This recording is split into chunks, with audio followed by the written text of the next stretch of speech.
David, are you an atheist? Yes. When did you become an atheist? Around age 12. Believing in God makes no sense. It's to me, it's the dumbest thing. It's for people that can't accept the fact that they're going to die and rot in the ground like I'm going to do, and it gives them some relief from that thought, because it's not the nicest thought in the world. Are you an atheist? Yes. Yes, I am. Yes. Yes. Yes, sir. Are you an atheist? I am. Yeah, I'm an atheist. Yes, I am.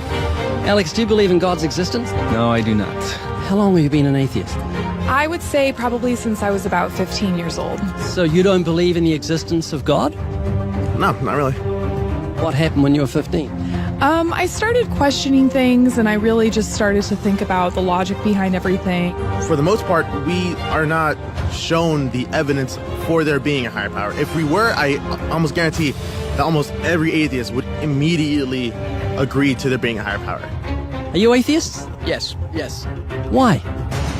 Well, I just haven't seen enough evidence, I suppose. I grew up in a Christian family, and just over the few years during high school and as I grew up, I just realized that there wasn't a lot of evidence to support that belief system. Are you open to evidence? I think I am open to evidence. It just would have to be extraordinarily compelling, like out of this world compelling. If you could be given evidence, reasonable evidence, would you listen to it? Yeah, I would. You're someone who has no faith or no belief in a higher power or a creator, but if you were shown evidence, you would change your mind because you're open. Absolutely. Flick through the pages of the book I just put on your lap, look at the color pictures, and I'll ask you a question.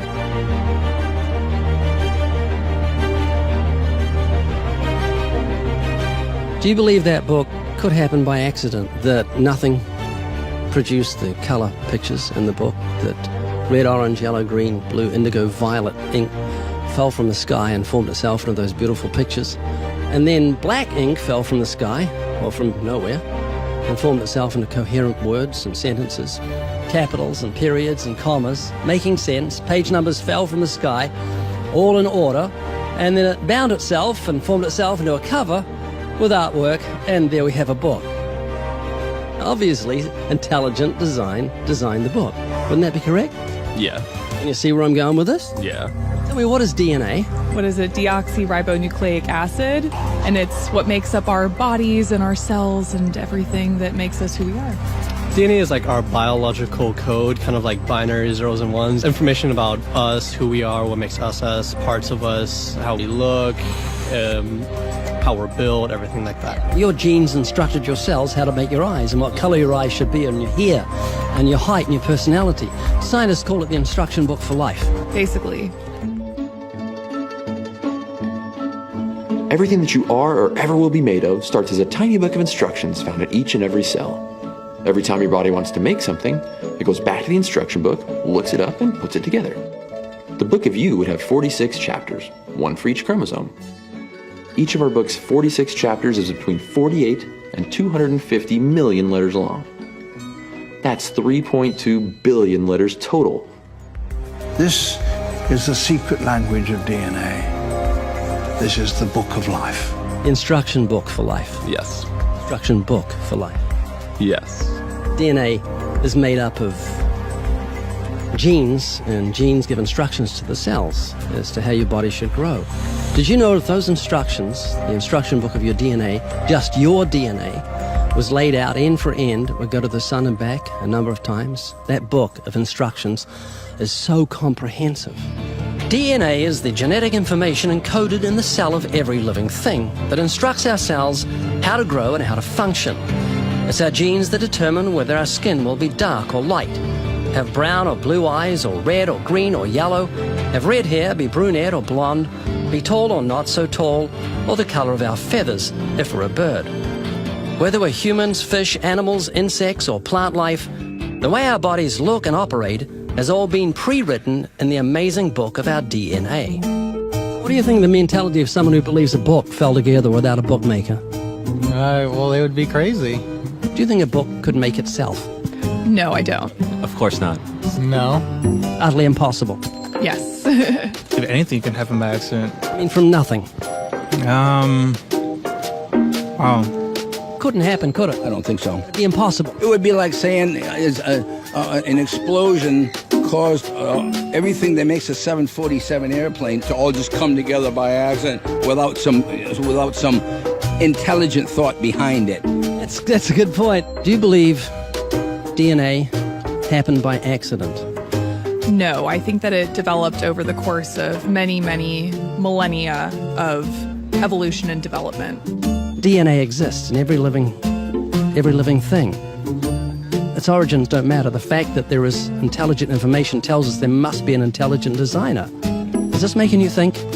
It is, and I do think about it from time to time. It's just, yeah, it's complicated, definitely. Well, DNA's complicated, but the point I'm trying to make is very simple. Book designer or bookmaker, DNA, intelligent designer. God. Does that make sense? Yes. You an atheist? I am. What would you think of the mentality of someone who thought a physical book could make itself? I think they'd be silly. Of course it can't make itself. What would you think of the mentality of someone who believed the instruction book for life, DNA, made itself? I think it'd be silly as well. It would need investigation. That's atheism. Absolutely. And what would you think of the intelligence of someone who believed the instruction book for life made itself? Low intelligence level. DNA happened by accident?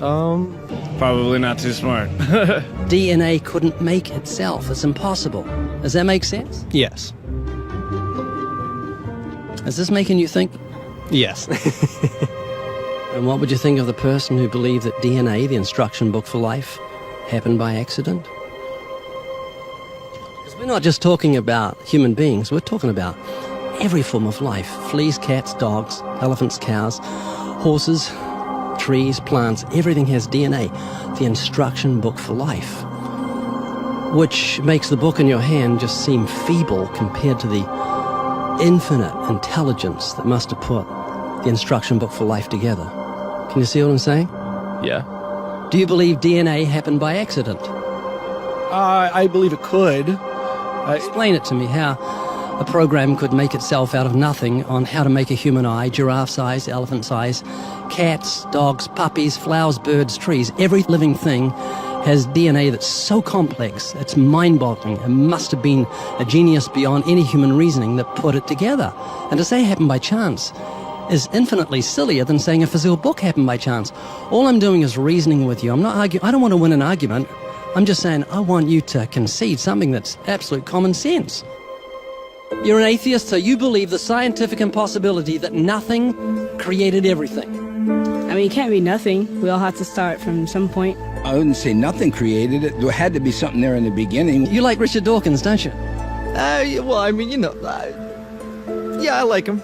Do you believe nothing created everything, a scientific impossibility, which is what he believes? You don't believe in a creator of all things? If he says that, I think it's a very strange thing to say. Well, he says it. It's insane. Nothing can't create anything because it's nothing. There has to be something in the beginning. Nowhere in our history of human reality has something kind of just appeared out of nowhere. Do you believe that nothing created everything?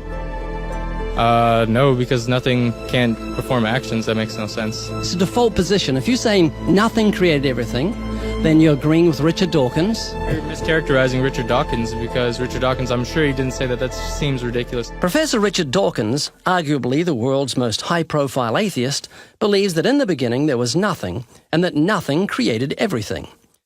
As he attempts to justify this belief, admitting that it defies common sense, the learned professor calls nothing something. Watch the reaction of his audience. Of course it's counterintuitive that you can get something from nothing. Of course common sense doesn't allow you to get something from nothing. That's why it's interesting. It's got to be interesting in order to give rise to the universe at all. Something pretty mysterious had to give rise to the origin of the universe. Which exactly what's meant by nothing, but whatever it is, it's very, very simple. And why is that funny? Well, I think it's a bit funny to be trying to define nothing.